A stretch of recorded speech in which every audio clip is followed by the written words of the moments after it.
আমাদের দেশনেত্রী আফুসিন নেত্রী, গণতন্ত্রের মা, বাংলাদেশের 3 বারের নির্বাচিত প্রধানমন্ত্রী মরহুমা বেগম খালেদা জিয়ার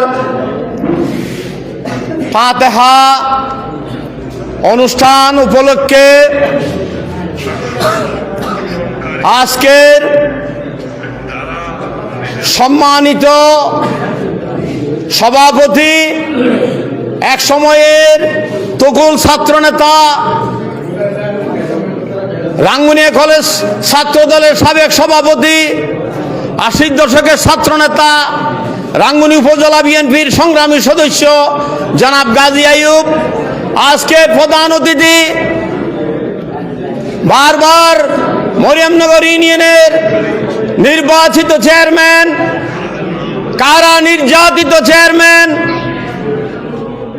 রাঙ্গুনিয়ায় সবচাইতে মামলার অধিকারী চেয়ারম্যান জনাব আজকে প্রধান অতিথি হুসন চেয়ারম্যান, বিশেষ অতিথি চট্টগ্রাম বিশ্ববিদ্যালয়ের সাবেক ছাত্রদল নেতা, 80 দশকের ছাত্র নেতা জাহাঙ্গীর আলম সহ আমাদের মরিয়মনগর ইউনিয়ন বিএনপির সাধারণ সম্পাদক আবুল হাশেম, সংগ্রামী আমার ছোট ভাই নেতা রাসেল মাসুদ সহ মঞ্চে বিএনপি যুবদল ছাত্রদলের নেতৃবৃন্দ উপস্থিত, মরিয়মনগর ইউনিয়নের দূর দূরান্ত থেকে আগত আমার প্রাণ প্রিয় নেতৃবৃন্দ, তৃণমূল নেতৃবৃন্দ, আসসালামু আলাইকুম ওয়া রাহমাতুল্লাহ। আসলে আমি আমার একটু অসুস্থ বোধ করতেছি, এই জন্য বক্তব্য দিতে চাই নাই। আবার আমার মামা হোসেন চেয়ারম্যান সাহেব উনি আবার অনুরোধ করলেন, এই জন্য আবার দাঁড়িয়ে গেলাম। সংগ্রামী বন্ধুগণ, বাপ যদি ভালো কাজ করে তার সফল অবশ্যই তার সন্তান পাবে।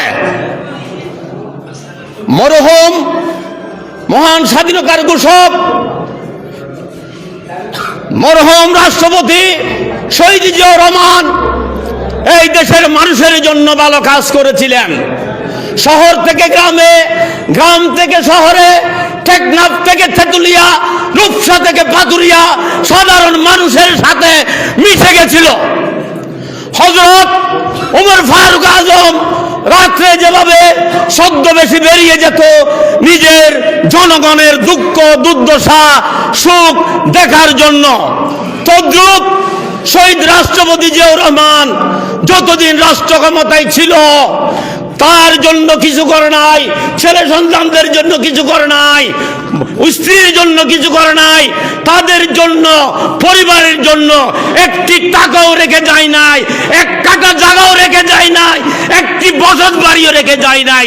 উনি হচ্ছেন এই দেশের সাবেক রাষ্ট্রপতি শহীদ প্রেসিডেন্ট জিয়াউর রহমান।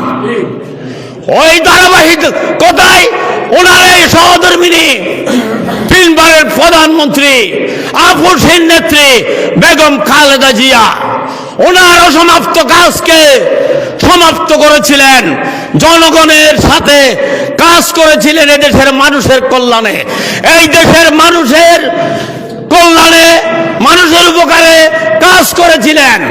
উনি যখন রাষ্ট্র ক্ষমতায় আসলেন আবার 2001 সালে, 91 সালে প্রথম এই দেশের এশিয়ার প্রথম নারী প্রধানমন্ত্রী হলেন। আমার ভাই মাসুদও বলেছেন, এই এশিয়ার প্রথম প্রধানমন্ত্রী, মুসলিম বিশ্বের প্রথম নারী প্রধানমন্ত্রী হলেন।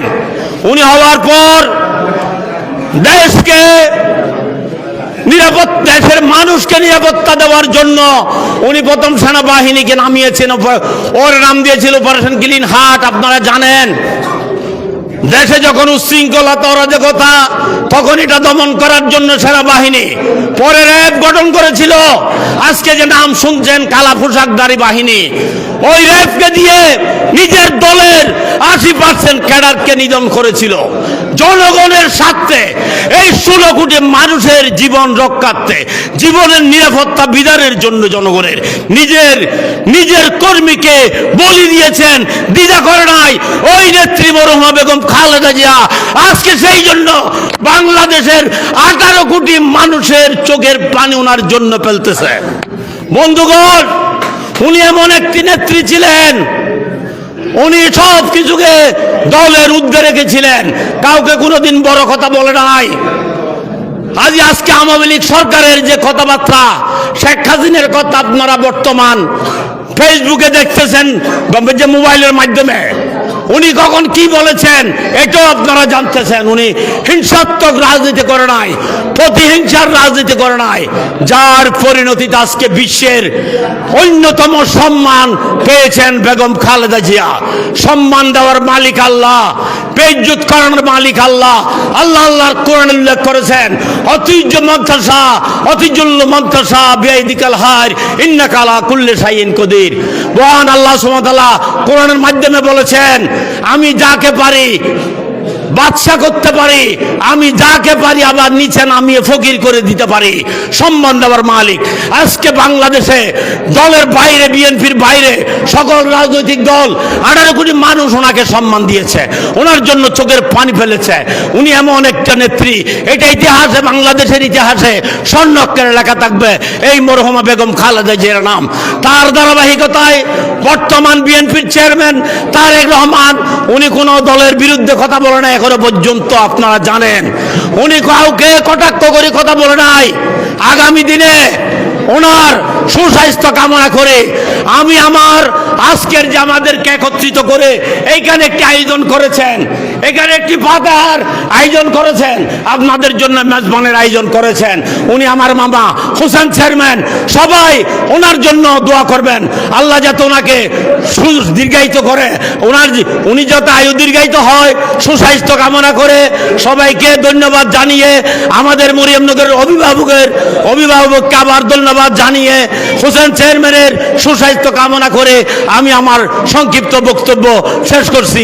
আল্লাহ হাফেজ। মরহুমা বেগম খালেদা জিয়া অমর হোক।